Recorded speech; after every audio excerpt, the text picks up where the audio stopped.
Hey, everybody.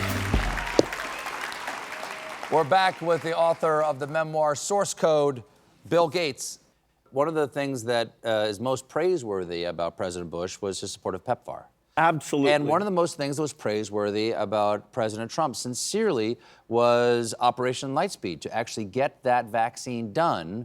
Why do you think there is such an anti-science bias now? Why do you think that is associated so much with one political point of view, which traditionally and philosophically shouldn't have any political basis?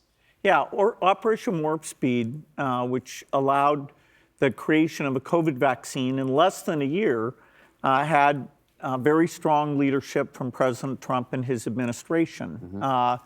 And it literally saved millions of lives.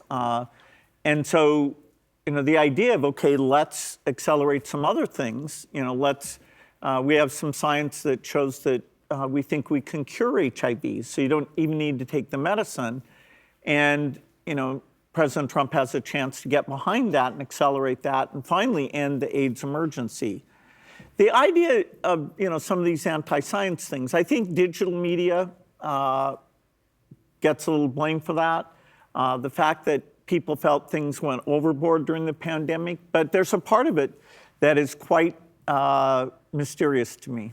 Mm-hmm. If you do talk to the president, please mention to him that he likes the people like him. People will like him for supporting the sciences and helping to cure HIV and find a cure for things like Alzheimer's and cancer and that sort of thing. I mean, that's an easy win for him.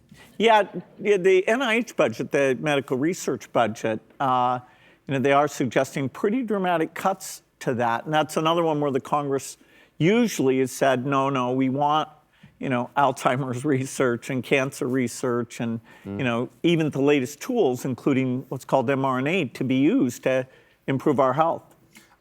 You have a book. You have a three-part memoir of your life, this Source Code. This is leading up to Microsoft. That's right. At the end there, I'm a couple years into Microsoft, moving back to Seattle. I'm 25, and it looks like things might work. Yeah. You dropped out of Harvard, right? I did. Do you recommend that? If you have an idea that might be super important and very timely, then go ahead. Otherwise, get your degree. Right. Bill, thanks so much for being here. All Good right. to see you again. Bill Gates, everybody. We'll be right back with Paula Poundstone.